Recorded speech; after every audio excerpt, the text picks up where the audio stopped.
All right. Well, I wouldn't think we'd get to episode 2, but we did. Some more beer chatter. What's going on, man? Not much. Good talking to you. Yeah, man. We're talking about beer.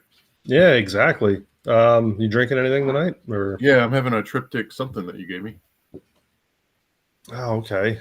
Yeah, I brought a handful. I was at the But here we are. here we are. Double Yeah. dry hopped. Yeah, I drank the triptych, the Neo Reloaded. That was really good. Had a good, nice double IPA. The good soft mouthfeel. You know, some of those nice IPAs tend to give. Skippy would like that too. Yes, he would. But no, we kicked off our first one, just kind of falling into the reasons why we really got into the beer scene, why we kind of fell in love with it. Kind of figured that maybe just kind of talking about just paint with a wide brush, if you will, just all the general style talk and maybe the subcategories of styles, and just talk about our favorites, talk about our dislikes, and just kind of roll with it. So I'll ask you this. You don't have to give me a top 5 or a top 10 or whatever. Just ones that stick to your top of your mind. What are your just some of your favorite styles? The ones that really speak to you. West Coast IPAs, sours, stouts, black IPAs, and oatmeal stouts. I'd say those are pretty much my jam. So pretty much just walking into a brewery. Let's say you're only there, you can only do a little flight. You've got 15 minutes. You typically will just eyeballing for those styles. I'll grab a sour first, and if it's a IPA with Citra in it, Citra is my favorite hop, and I just love that crispness of like the citrus. And then if I see an oatmeal stout or a black IPA, I'll always hop on those too, just because you don't find them anymore, really. Right. No. And I think we actually had a little conversation about the black IPAs when we did episode 1 of this. Yeah, that's definitely one I'll gravitate toward as well. Really, like you said, that's really hard to find. You just don't see them. We talked about it kind of just in passing on the first episode, but the Hefeweizens. That's another one I'll gravitate toward. All the ones you said, I'll gravitate, just IPAs in general, whether it's, West Coast or, a double or whatever, I'll go down that road. Like I said, love black IPA. I love a good stout, love a good porter. There's very few that I've just, not found myself liking. Sours, anything fruited, just, all day long. And you and I are very familiar with some really good breweries that make those very well, and other ones that not so much. The fake fruit. Exactly. Yeah. And you can tell right off the top, it tastes every once in a while I get a cherry and it tastes like a Luden's cough drop. And it's disgusting, and don't get me wrong, I like that flavor, just not in a beer. No. And blueberry is the same way. You can really sniff that out. Oh, blueberry. Yeah, definitely. So, thinking actually cheap vanilla in stouts, you can find that real quick too. Like an extract. Yeah. Instead of. Yeah, I could see that. Which is funny because vanilla extract in a whole is not cheap. So no. Yeah. So you'd think they'd take more care in mind with that one. But no, I mean, and I think, it kind of speaks to the volume of just the amount of styles and different things that, hey, it's like, I'm not just fixated on lagers. I'm not fixated on this. I will go after, I know you will do the same, but there are certain ones that you want. And I know, but you can share with the rest of the world, which ones are just not in your wheelhouse. There's just a few styles that I don't like. I don't like Christmas beers because of the spice in it. It's just odd. Any type of pumpkin beer. And then anything with nuts in it, I don't like that as well. I can't do it. And then I think that's about it. I know your disdain for the pumpkin beers. We don't have to go down that road. But I love and hate fall at the same time. Yeah, so you like pumpkin pie at all? Oh, I love pumpkin pie. It's just not pumpkin. It shouldn't be in a beer. Gotcha. Okay, fair enough. I do like a good pumpkin. One of those that I've kind of gotten to the point where I'm only doing like one in a sitting. Hmm. I used to do like a lot, but they're heavy, or they can be heavy. Yeah. The So the only pumpkin beer that I've really liked was from Almanac, and it was a pumpkin sour. And it was hmm, not. And the reason why I don't think I like the pumpkin beers is because they throw all those extra spices in it. If it's just pumpkin, I'm fine with it. right. Well, it's because pumpkins are very bland. Yeah. There's not a whole lot going on with it. When I first started brewing, that was my big thing. I had made a pumpkin pie. When I actually called it pumpkin pie delight, and I was using McCormick's pumpkin pie seasoning. And that was the thing that got me because it tasted just like pumpkin pie. Almost had like the little dollop of whipped cream taste to it as well.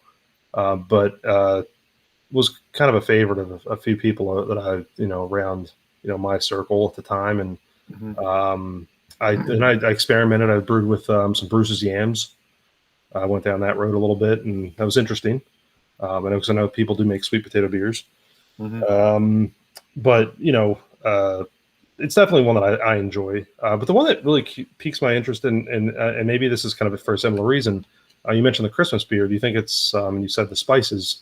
There's some Yes. similar cross with spices with pumpkin. So is that why you think, or Probably. Oh, and I've actually forgot about my least favorite beer of all time, the smoked beer.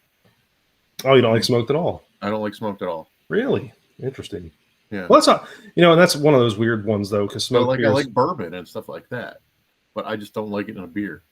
These smoked beers are tough because it's almost like a black IPA in a way, in the sense that there's just very few out there anyway. Hmm. So that's probably easy for you to avoid. Yeah, really. I enjoy a smoked one, but again, it's uh, it's kind of a weird thing.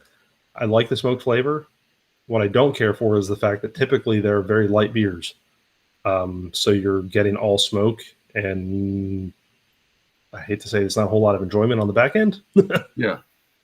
It's a bad taste on the back. I completely agree. um, no, that's interesting. But you said the Christmas ales, is that same true with winter warmers? As long as it doesn't have that, like, oh, what's that stupid Christmas spice that's in everything? Nutmeg, Yeah, no, I don't mind nutmeg, but well, maybe it is nutmeg. cinnamon. No, it's not like berries and juniper shit. Oh, let's see. Ginger. Mm, I don't know. It could be. Allspice, cloves. That's what it is. It's the cloves and the allspice. If it Uh, doesn't have that, I'm fine. But the cloves and the allspice, it just feels like I'm drinking, like, I don't know, like a potpourri or something. yeah, I could see that. I could see that. Yeah, yeah. I I mean, I'll again, give every beer a shot. I'll drink at least a sip. right, right. And I think And speaking of Christmas beers, you and I just had one fairly recently at Microphone. That was the peppermint, the candy cane one. yeah. And look, it was not a bad beer, but I could only drink maybe half a glass of it, Hmm. and only for that reason. It was too specific for me. Hmm. I like peppermint, and I like candy canes, and for a beer though, like yeah, it was hit all that right on the money, but I can't drink a tall boy that thing. Right, exactly. Give me an uh, IPA or sour. I'm good. right? Yeah, exactly. Um, there's very few styles at all that I will like completely shy away from. Really, what I do not like or anything with like the habanero, the people that put pepper. It's almost like to me, it's like drinking liquid salsa. Hmm. I just do not like that in beer. Again, it's easy to avoid. There's not many that are made. But a good friend of mine, who you've met, and Brian, actually gave me he made a jalapeno saison, and I told him I appreciate the gesture, but this is one of the worst things I've ever drank in my life. It was absolutely disgusting, because it's exactly what it tasted like. It tasted like taking a jar of salsa and running it through a strainer, and then just drinking the juice. And uh, and I like hot stuff, but not cool. Hmm. I don't mind hot stuff, but like once you get habanero in a beer, no. Jalapeno in a beer I can do, but I mean I like habanero and I use habanero in cooking, but it's such a small amount, and it just overpowers the beer. I mean, I can go to a place and order a 10 out of 10 and eat the food, but do I really enjoy it? And that's what I think of a beer. It's like I'd rather have a 5, you know, and enjoy the taste of the beer and enjoy the taste of the food. Yeah, no, I completely agree. Went out to Colorado and we had, went to a brewery. It was just outside of Denver. The name of the brewery escapes me at the moment, but and again, I'm going to butcher the name, but the spice tahine, Hmm. Tajin. Yeah. They use that to rim glasses. So like you could get like a margarita rim with salt.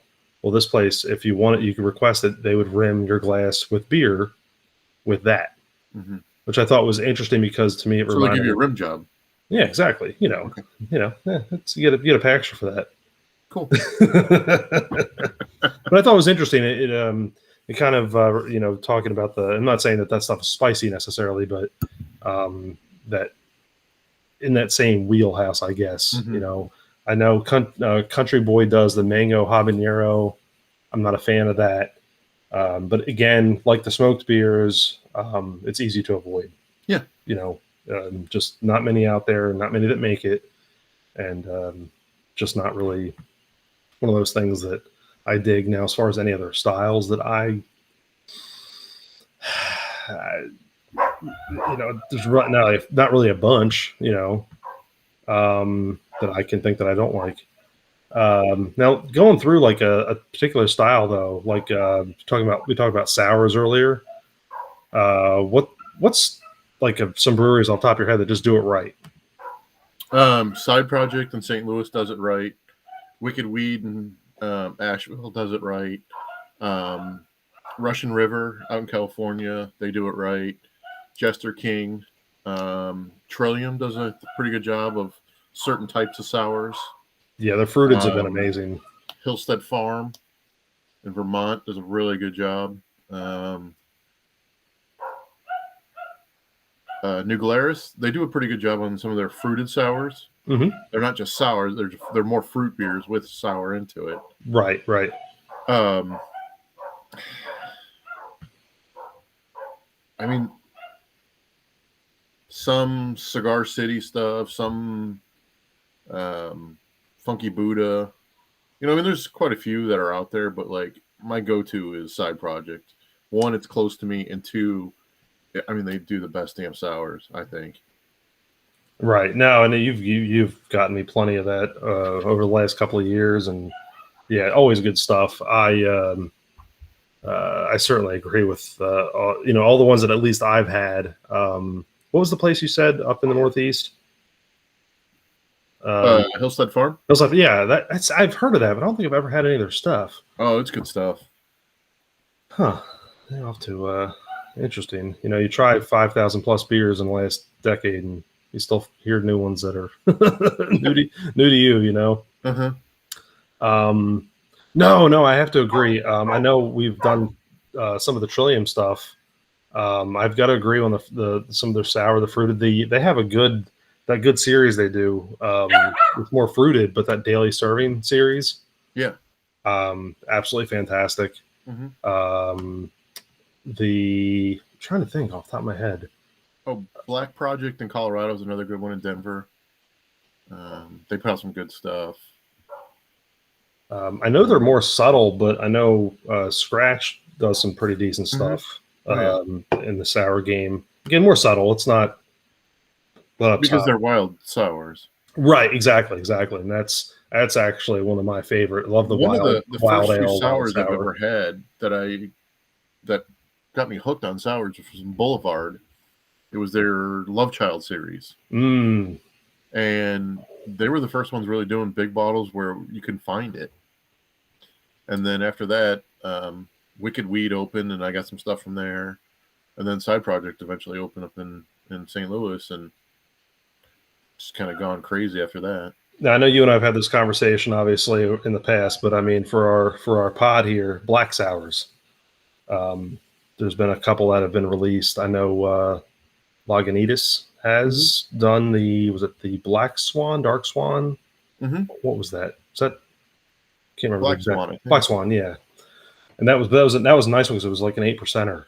Mm-hmm. And that's a good one. But I love the good dark sour. Again, it's a hard to find, like The brewery out in LA is another really good one, and they do again it's a cherries, the dark cherries. We get the heavier content of I don't know, they have more sugar, so they're a higher alcohol content.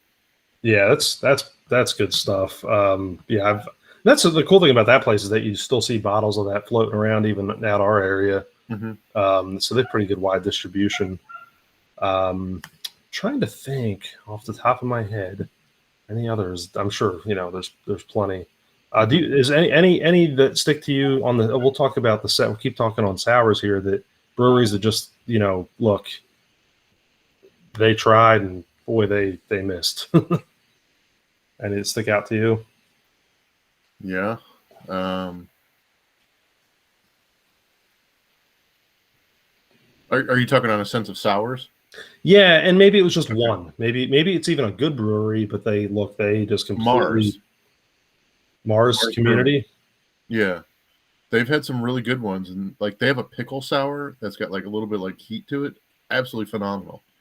They did this other one where it's like over pickled, and it's so pickled that it just kills the flavor of it. Interesting. Yeah. The only one I could think of, and they make 99% of the time is really good, but Urban Artifact makes good stuff. But every once in a while, there's one that just they miss it on. Trying to think, and I'll go kind of step back to our previous thing. One thing I do not like in beer for the most part is pineapple, unless it's done right. Like that's one thing I'll avoid. And I remember having it. I don't know that it was a sour necessarily, but it was from Horny Goat up in Wisconsin. And that I forget what it was. It was awful though. So there was one from Founders when I was at the brewery, and they had a sour there, and it was just awful. It's like I wish I could have drain poured it in front of them because it was just that bad. I don't remember what it was, but it was like, this is just not right and just not good at all. Yeah, and I think to expand on the sour conversation though is that sometimes you have a beer that's unintentionally made sour, due to the bacteria that's Three Floyds is known for that, of their beers getting infected. Yeah. I still have a 2015 bottle of Bourbon County. Bourbon County, they got infected too. Yeah, I still have a bottle of it's the 2015. I made so much money on that deal. I got so many T-shirts, and it was great. Yeah, it's not the barley wine. What is it? Is it the barley wine? It was the barley wine and the regular were infected. Yeah, I've got the barley wine. Yeah, and I picked it up a few years ago, and I'm thinking because it was one of those deals where, hey, look, we've got this, and they forgot the reason why it was in the back room, and then they're like, we'll just sell it. So I bought a bottle of it. It was cheap, and it's still sitting in my fridge. So maybe one of these days. I was going back to the previous question. I'm surprised I didn't say that barley wine. I love barley wines. Yeah, I know you did. Yeah. But I think that's the great part about this. There's so many. Wheat wines are really good too. It's kind of an offshoot of a barley wine. Okay, so barley wines. That's a style we really haven't talked about here. Is do you anything that sticks top of your head? Just like boom, one of the best. Whatever. Goose Island does a good barley wine. They really do. Another one out of Chicago, Revolution. They do a barley wine straight jacket, and it top notch. Yeah, such a good barley wine. that was one of those. I think to me, it took me a little while to really fall in love with just the style alone. But yeah, once I had the Goose Island stuff, I mean, that's all I needed. Just absolutely fantastic. They do such a good job, and now it's one of those styles that I'll seek out. I recently had a pretty good barrel aged one from Triptych actually, and just good stuff. It was on tap only, so it's kind of hard to bring back. But they, that's a good one. Let's see. What about just let's go maybe for maybe not so a deep thing here, but just let's talk about just the regular lager. Do you have any that hey, look, just a regular American lager that just if I'm at a ball game or you're wherever, and as well as I do, that your options are limited. Is there something that's like I'll drink this because it either A reminds me of this or I can just do this no matter what? I'll usually just pass, Really? honestly. Like if we're at a baseball game and it's like So Bud you're like, Light or any of so those type of stuff, I'm like, nah, I just won't drink. you're not going to do like, you know what? I'll take a Bud or a Miller. No, You just I'm not like that. bypass. Okay. Yeah. Yeah. Like going to breweries, like I'll try some. One of the best ones I ever had was an APA from Schlafly. We did a brewery tour, and it was just cold and crisp, and it was fresh. It was right out of the tap, and it was really really good. It's just one of those I remember. Mm-hmm. But for lagers, like I don't really seek them out. It's kind of like if you get a flight, I'll go through everything and then be like, all right, I'll try a lager just to try it. Yeah. No. It's No. not really a style that excites me, but it's not a style that I seek, but I will drink it. It's not, Right. And well, I mean, and look, 99% of the beer drinking population, that's their gateway, right? So Mhm. whether Oh you're yeah. just a beer drinker or you're people like you and me who drink everything, at some point or another, you've had your share, your fair share of them. Obviously, with me, and I've talked about this when we did episode 1, was Yingling. That's America's oldest brewery and traditional lager. Obviously, that's going to be a winner for me every time. So, luckily for me, whenever I would go somewhere massive, especially the Northeast, Yingling was everywhere. And So, being from Chicago, we didn't have that option. It was Bud Light or well, it was more Miller Light doing that. It was in Milwaukee. Milwaukee, right, right. And so like I would rather drink like an ice house where it's got a little more flavor, a little more alcohol content if I'm forced to drink something like that. But like our hams, I guess. I mean, I don't really try to go out of my way. Of course, those are like high school beers, and Right, right, you right. know. Yeah, no, But I if I just was out and about and they had a Yingling, yeah, I'm going to get a Yingling. right, and I think that's where I lucked out, because that's what typically we did. Um, but you know, comes down to it, if I really, really have to, um, I'll do a Bud. It's obviously not something I'm going to seek out. I'd rather do a Coors over a Bud if I'm Really. gonna Hmm. if I'm gonna force to drink it. See, and that stuff always now regular Coors, yes, Yeah, like Coors Golden, 100%. Like you're not yeah, talking about Coors Light. no. Yeah, no, Coors Golden, yes, 100%. If I'm talking about Coors over Bud, yes. But if I'm just talking about if I can find a Bud or a Bud Light, I'm going to go for the Bud. Well, and then another beer that I would drink too would be MGD. Yeah, which they even make that anymore? No, that was back in the day, and it was Yeah, better than the regular. yeah. Well, those were the days. Mm-hmm.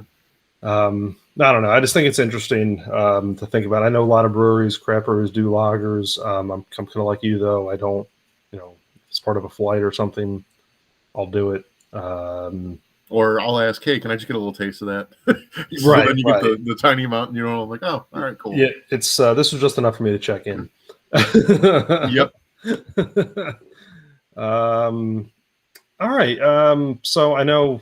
So we kind of went the deep end with sours, and then we go back to the other way. But let's kind of go in the middle here with just IPAs in general. This could be anything. It could be West Coast. We could talk about doubles, triples, whatever. If you want to even I consider. will say my favorite brewery for IPAs is Pipeworks in Chicago.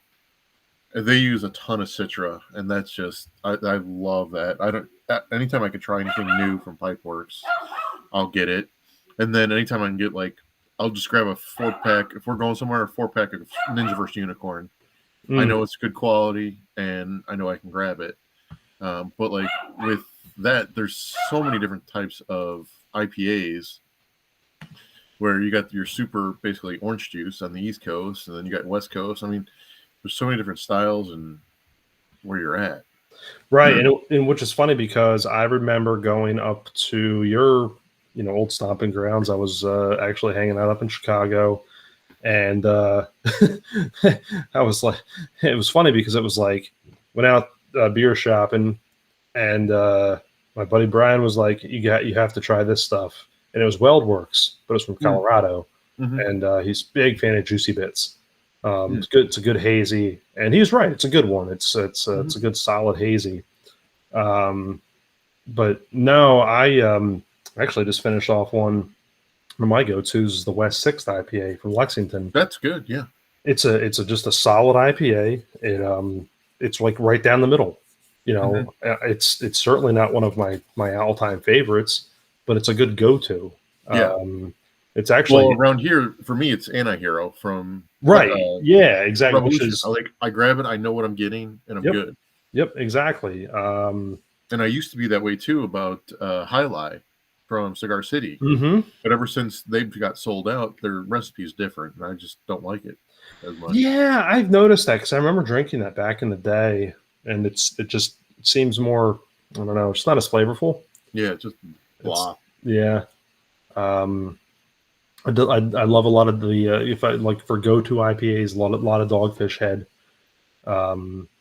Particularly more of their heavier ones. I do like the 60 and the 90. Don't really care for like the low cal or whatever Mm-hmm. That's just not my cup of tea.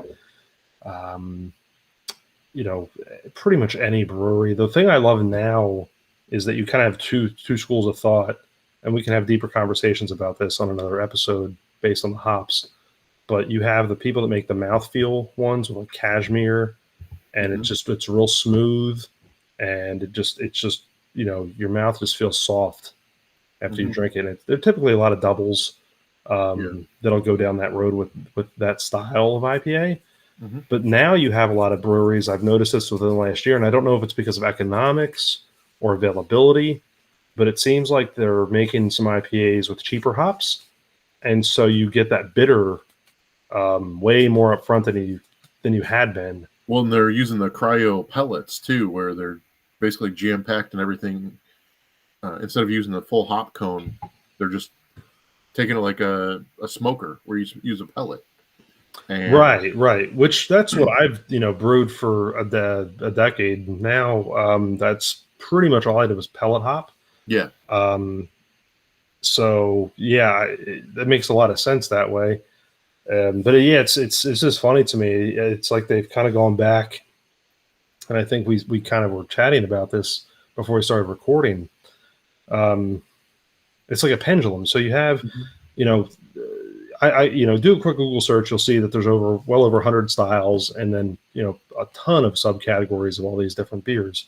So we've merely just scratched the surface on what we've chatted about so far. But I'm kind of curious, in all this discussion. Look, there seems to be like a never-ending expansion of styles, subcategories, whatever. Is there anything that like fascinates you, or that you find just like kind of disheartening about, I really miss this, kind of miss the way this was done, or this is just getting too saturated, or now it's not there? Well, I always say black IPAs are gone, but I think the emergence of East Coast IPAs and people wanting orange juice, that completely changed the IPA game. And now it's like you almost got to search out for stuff that's not that orange juice. And don't get me wrong, like playing golf on a hot day, I'm going to grab one of those. But if I just want to sit down and have a beer, I want to have something with Citra or Simcoe or Galaxy, something like that, and not just be an orange juice bomb, essentially. Yeah, no, that's amen on that. Because the last I don't know how many years too have been kind of saturated with the hazy game, right? I mean, that really seems to be the big ticket item. Don't get me wrong, I'm the same way. I absolutely love most of the way that stuff is, but there's a time and a place. Yeah. And what they're doing is the breweries are getting those people that don't like IPAs into the place and be like, hey, why don't you try this? Yeah. No, You know, it's basically a crack addict saying, hey, I got this new blend of crack. Why don't you come try this? yeah, that's the interesting thing with that style anyway. That's why I think I love, when I say this, and again, I could be wrong, I'm just speculating, but a lot of the IPAs that newer ones I'm trying now, seem to be more leaning back, maybe toward the West Coast style, Mm-hmm. or the fact that it's just, um, like I said, cheaper hops, because Yeah. it's easy to tell what they taste like. Well, and it's funny, like IPAs have gone from being an IPA to now East Coast, West Coast. And what we know as IPAs are all West Coast IPAs. So, are you saying that one of these days we're going to get a Biggie Smalls and a Tupac battle? Oh, yeah. We're shooting each other. um, Well, and then there's so many variables underneath all those. Like you said, there's so many different styles. Like I was up in Portland a couple years back, and I had a fresh hopped IPA, and the first time I had a fresh hopped IPA, I was like, "Well, what's the difference?" They're like, "We just take it off the plant, throw it in there, go from there," and it's brewed so quick, and like you get a garlic flavor, and you're like, "Where does this garlic come from?" And it's just the naturalness of the hop. that's It's just unique how different styles and things have adapted and changed. Yeah, because and then you see dry hop, you'll see wet hop, Yeah. then you'll see the like I've already aforementioned double IPAs. You'll see here's one that you don't see too often, almost in the sense of a black IPA, is you see an Indian brown ale, Mm-hmm. which is a spin on a brown ale, but it's almost hopped like an IPA. So you have that Mm-hmm. sort of subcategory or whatever. It's almost a cross between a brown and an IPA. And then there's another style where it's you got like the brown ales that are almost stouts. Like Funky Buddha is a perfect example. They're throwing sugars and marshmallows and all this stuff, and it's almost a stout, but it's still brown. Right, yeah. And because I think the maple bacon, the porter that you've Yeah. given me a couple of different times, that's only what, six something percent. Mm-hmm. It's not very strong. No. It's very flavorful, Mm-hmm. but it's not strong. It's got that really brown ale almost feel to it, but it's I mean it's a porter, but it's Yeah. yeah, it's interesting. Um, the I was trying to think of some other things in regards to this, though. Something that we talked about off pod. Um, the pendulum swinging back. So you had mentioned this.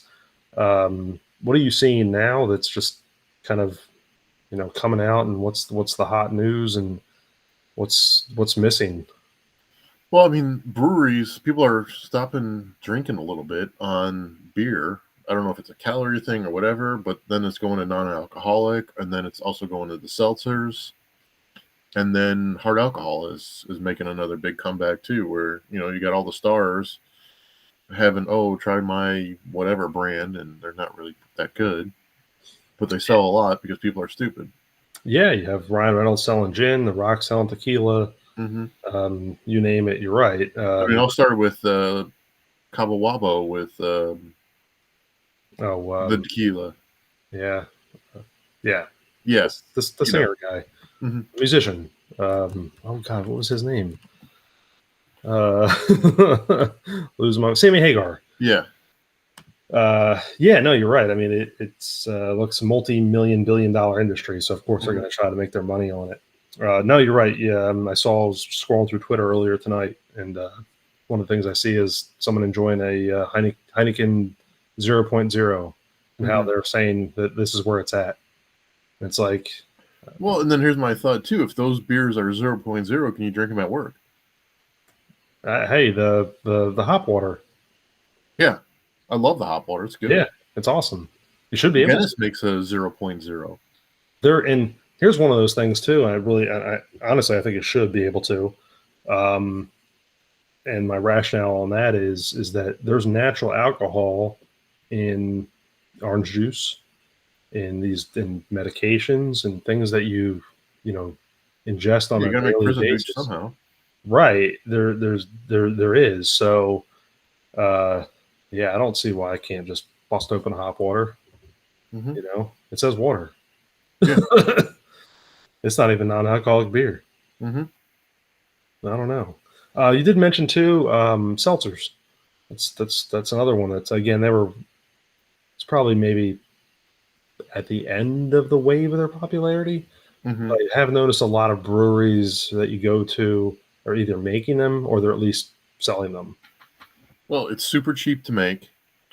You still sell it at your normal price, and then you get your people that come in to the bars or wherever, and their friends are drinking good stuff, and they're like, "Well, let me try that." Okay, So now I ask you, have you found any of those at all? I know it's not really beer, but I've tried a number of them, and there's a brewery just north of Miami called Three Brothers, Mhm. and they make some killer stuff. It's almost like chunky, and it's just really good stuff. Um, it's like, this is a seltzer, really? It almost feels like a cocktail. Hmm. But they're seltzers and they're really good. Yeah, there's that one brewery I've talked about this a couple times with you, but Side Lot, which is up in northern Illinois. Um, and I don't mean to disparage any breweries on here, but their beer is just not good. But man, they make a seltzer that was dynamite. Mm-hmm. Yeah. So I guess say whatever brings people in. Mm-hmm. Um, but Yeah, I no, mean, you can make them in half the time of making beer, and it's just easier, it's cheaper, and still charge the same. yeah. And like I said, it's all about making some money, isn't it? Mm-hmm. Um, again, we Well, the one time I was talking to a brewer, and he's like, the lagers pay the bills, and then the stouts are what I enjoy to make with my money that I get from the lagers. well, it's funny. Exactly a similar conversation. I was talking to Anthony from Triptych. Uh, this goes back probably pre-COVID. Mm-hmm. Um, no. Yeah, it was pre-COVID. Um, the little building they have across the street uh, was purchased. It was I think it was in like an old bank or something, but they built this warehouse in the back of it. And he said that this was the house that Dank Mean built. So you know he knew then that as long as he made something that like really touched a lot of different corners there because it was a decent beer, Mm-hmm. but it was all marketing. Yeah. All you had to do was give it a good name, and boom, that was it. He knew it. He's smart enough, so I get it. Mm-hmm. But no, I thought this would be cool. This was fun just to kind of just go over these different styles, and then add it as a teaser. Like we'll really do some deep dives on. We're gonna pick one of these days. I think I'd love to just do a black IPA episode, Mm-hmm. just to be like, look, this is because you and I can actually comb through our check-ins. Oh yeah. And really have some fun with it. That's the good thing. We, for people that don't know, between you and I don't know that we mentioned this, but our unique check-ins between the two of us are what over 12,000, 13,000, I don't know. Probably. something like that. Yeah. What are you at? Are you? Wait a sec. Let's see here. I'm at 7150. So okay, so you're 7150, and I am at 5748, Hmm. soon to be 5749, because I am enjoying this SIU Fermentation Science Institute Dogtown Porter you gave me. Yeah, that was different. Yeah, I Good. like it. I like it. I think that's pretty cool that they're able to do that there. Mm-hmm. So no, this was fun, man. But yeah, we have a lot of knowledge we can pull from. So Mm-hmm. this is going to be good. We basically just told our audience that we can make an entire pod based off of our last decade on Untapped. Yeah, I mean, just looking at my wish list here on Untapped, I have one beer, and it's Miller Lite. I used to keep up with my wish list. I don't know if I've actually added anything to it. Oh yeah, the last thing I added to it was something from Gravely, which is in Louisville. Uh-huh. It was called Husker Brew, which is like Husker Du, the Mm. band. The next thing was Dallas Sucks. which I added that on October 21st, 2017. That wasn't about football at all, was it? No, not at all. So, anyhow, well, any last minute style words here? Um,